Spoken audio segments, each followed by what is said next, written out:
하나님 말씀 함께 보겠습니다. 하나님 말씀은 마가복음입니다. 마가복음 11장 12절로 19절에 있는 말씀. 마가복음 11장 12절로 19절까지 우리 한 목소리로 말씀을 함께 읽도록 하겠습니다. 12절입니다. 시작. 이튿날 그들이 베다니에 나왔을 때 예수께서 시장하신지라 멀리서 잎사귀 있는 한 무화과 나무를 보시고 혹 그 나무에 무엇이 있을까 하여 가셨더니 가서 보신즉 잎사귀 외에 아무것도 없더라. 이는 무화과의 때가 아님이라. 예수께서 나무에게 말씀하여 이르시되 이제부터 영원토록 사람이 내게서 열매를 따먹지 못하리라 하시니 제자들이 이를 듣더라. 그들이 예루살렘에 들어가니라. 예수께서 성전에 들어가사 성전 안에서 매매하는 자들을 내쫓으시며 돈 바꾸는 자들의 상과 비둘기 파는 자들의 의자를 둘러 엎으시며 아무나 물건을 가지고 성전 안으로 지나다님을 허락하지 아니하시고 이에 가르쳐 이르시되 기록된 바 내 집은 만민이 기도하는 집이라 칭함을 받으리라고 하지 아니하였느냐. 너희는 강도의 소굴을 만들었도다 하시매 대제사장들과 서기관들이 듣고 예수를 어떻게 죽일까 하고 꾀하니 이는 무리가 다 그의 교훈을 놀랍게 여김으로 그를 두려워하밀러라. 그리고 날이 저물매 그들이 성 밖으로 나가더라. 아멘. 할렐루야. 할렐루야. 고난주간 새벽 기도에 나오신 여러분들, 이 새벽 시간을 통해서 우리 주님께 더욱더 가까이 나아가는 시간이 되기를 주님의 이름으로 간절히 축원을 드립니다. 이번 한 주간엔 어떤 말씀을 함께 나눌까 묵상하다가 예수님께서 하루하루 고난주간을 어떻게 지내셨는지 우리도 그 하루하루를 따라가면서 주님의 마음에 동참하게 되기를 간절히 소망합니다. 자, 고난주간의 첫날은 어제였습니다. 종려주일 이라고 우리가 어제 말씀을 함께 나누었죠. 어제 우리가 말씀에서 보았듯이 그날 예수님은 그 나귀를 타시고 예루살렘에 입성하셨습니다. 여러분들, 예수님께서 그날 입성하셔서 무엇을 하신지는 혹시 알고 계십니까? 우리 11절에 있는 말씀을 한번 볼까요? 마가복음 11장 11절 말씀 함께 읽어보겠습니다. 시작. 예수께서 예루살렘에 이르러 성전에 들어가사 모든 것을 둘러보시고 때가 이미 저물매 12 제자를 데리시고 베다니에 나가시니라. 아멘. 어제 종려주일날 예수님께서는 그렇게 호산나 찬송을 받으며 열렬한 환호를 받으며 예루살렘에 입성하셨죠. 그리고 예루살렘에서 성전을 향하여 가신 겁니다.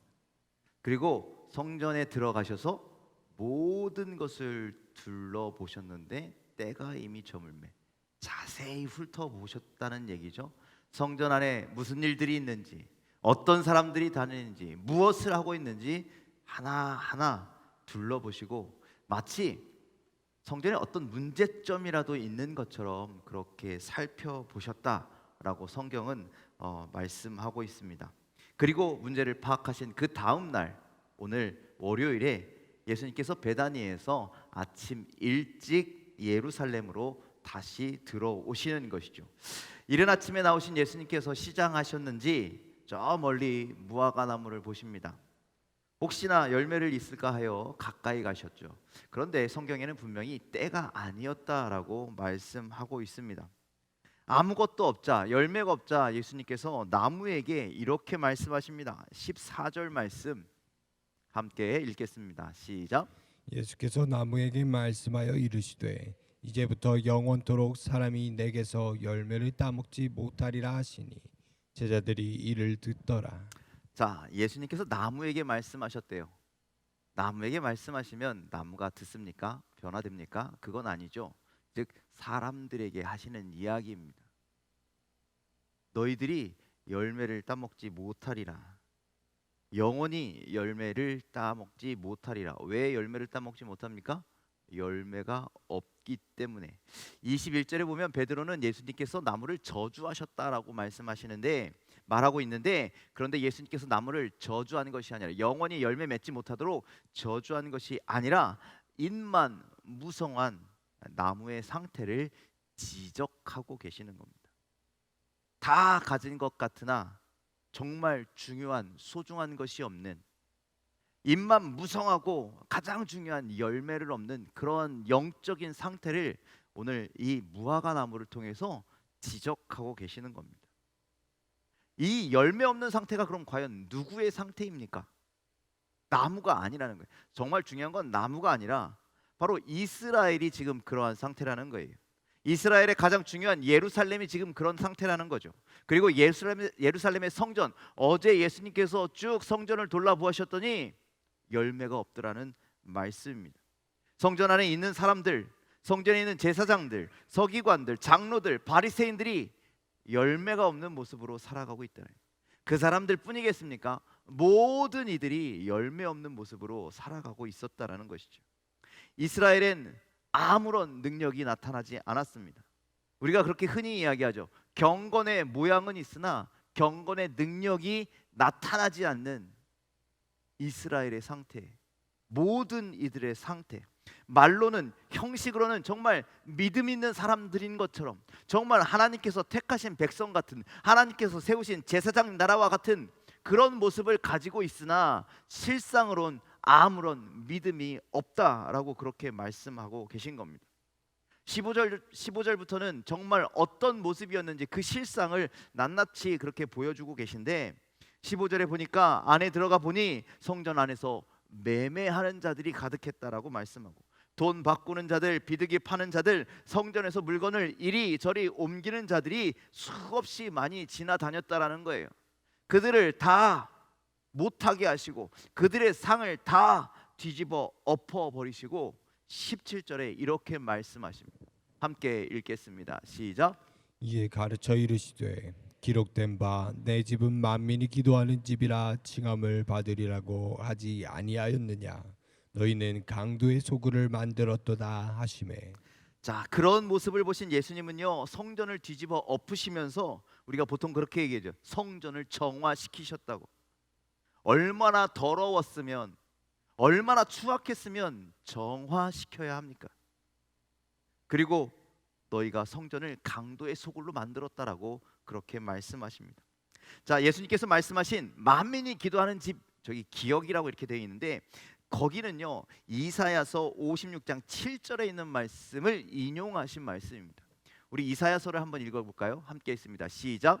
내가 곧 그들을 나의 성산으로 인도하여 기도하는 내 집에서 그들을 기쁘게 할 것이며 그들의 번제와 희생을 나의 제단에서 기꺼이 받게 되리니 이는 내 집은 만민이 기도하는 집이라 일컬음이 될 것임이라.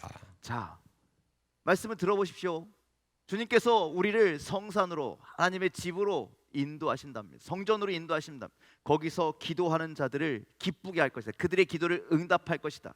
그들의 제사를 받을 것이다. 그들의 제사를 통해서 나는 너희와 하나가 될 것이다 라고 그렇게 말씀하고 계시는 거죠.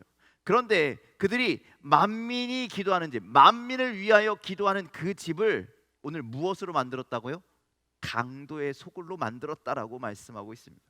이 강도의 소굴은 에레미야서 7장에 있는 말씀을 또 인용하신 거예요. 에레미야서 7장 1절부터 15절까지에 있는 내용인데, 그것을 종합해 보면 그렇습니다. 너희가 이름 말로는 여호와여 여호와여 성전이요 막 이렇게 얘기를 하면서도 바르게 성전에 들어와서 바르게 행하지 아니하고 거짓을 입삼고 성전 밖에서 나가서는 악을 행하고 악약자를 억압하고 불의한 일들을 행하며 그렇게 산다라고 이야기하고 있습니다. 성전에서도 그렇게 죄를 저지르며 산다라고 이야기하고 있습니다. 그러면서 성전에 들어와서는 내가 하나님을 믿으니, 내가 하나님을 따르니 나는 구원받은 자야 라고 이야기한다면 그거 구원이 되겠습니까?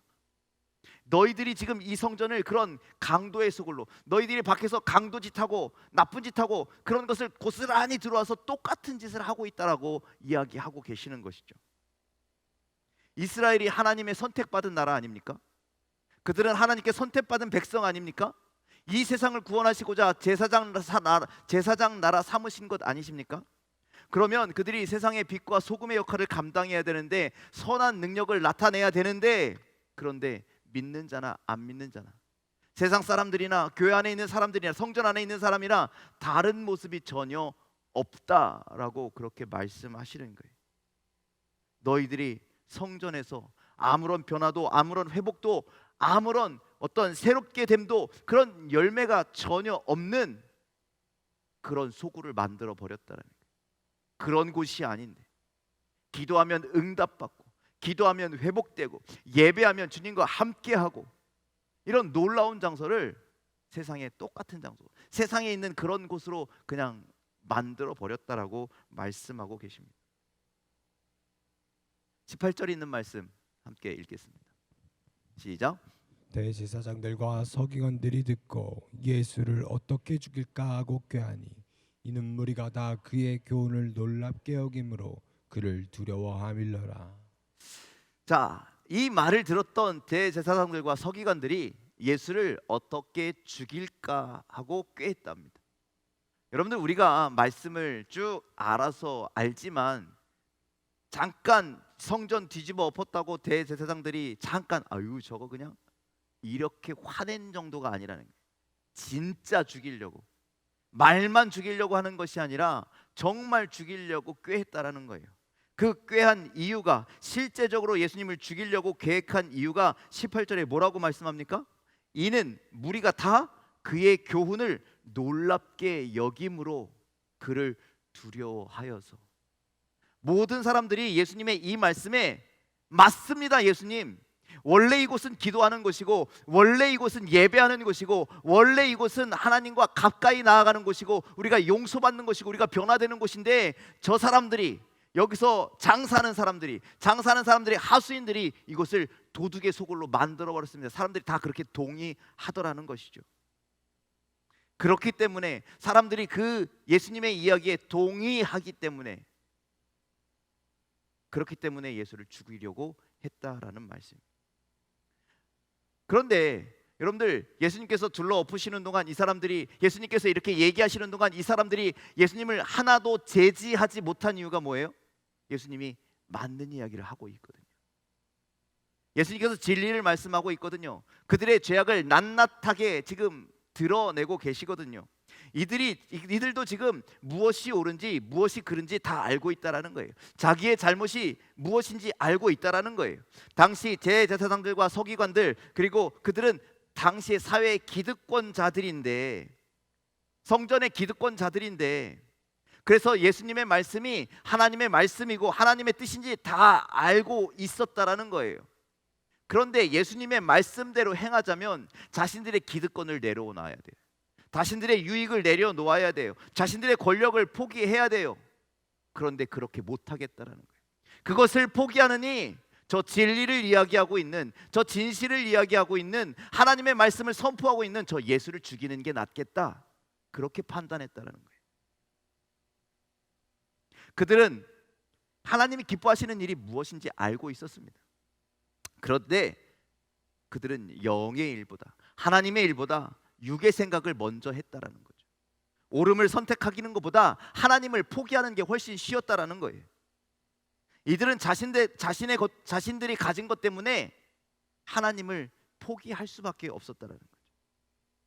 하나님을 믿는다, 하나님을 섬긴다 말만 하고 그들의 삶 속에는 하나님이 전혀 계시지 않는 삶을 살았다는 거예요.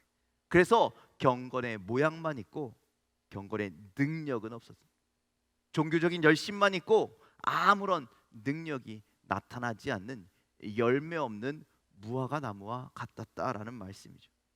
이런 열매 없는 성전을 보시고 이런 열매 없는 예루살렘을 보시고 이런 열매 없는 이스라엘 백성들을 보시고 예수님이 안타까워서 그래서 무화과 나무에게 그렇게 말씀하셨다는 거예요. 자, 고난주간 월요일 우리가 오늘 이 말씀을 묵상하길 간절히 소망합니다. 여러분들이 무화과 나무는 아니십니까? 여러분들이 열매 없는 이스라엘 백성들은 아니십니까?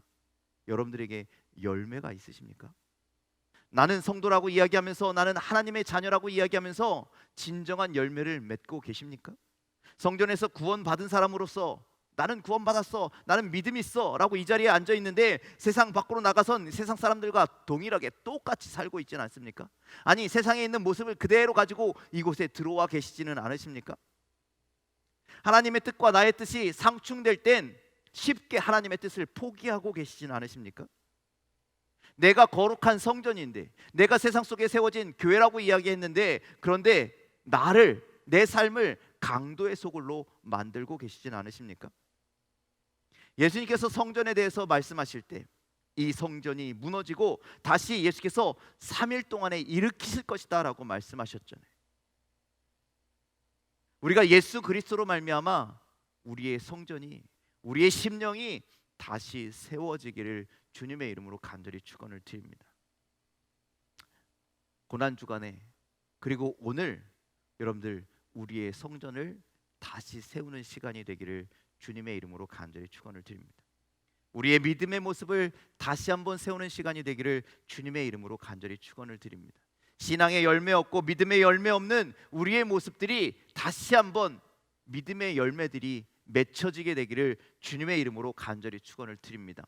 거룩함이 없는 모습, 믿음이 없는 모습, 충성이 없는 모습, 순종이 없는 모습에서 벗어나 이제 다시금 주님이 기뻐하시는 모습으로 기도의 응답을 받고 믿음의 열매를 맺고 주님이 정말 기뻐하시는 모습으로 오늘부터 살아갈 수 있는 우리들의 심령들이 되기를 주님의 이름으로 간절히 축원을 드립니다. 오늘 이 하루, 그리고 이 고난 주간을 통하여 주님, 열매 없음을 주님 앞에 고백합니다. 믿음 없음을 고백합니다. 형식만 가졌던 우리의 모습을 고백하고, 그리고 회복되는 우리들의 심령들이 다 되시길, 우리들의 믿음의 삶이 다 되시길, 열매 맺는 여러분들의 삶이 다 되시기를 주님의 이름으로 간절히 축원을 드립니다. 기도하겠습니다.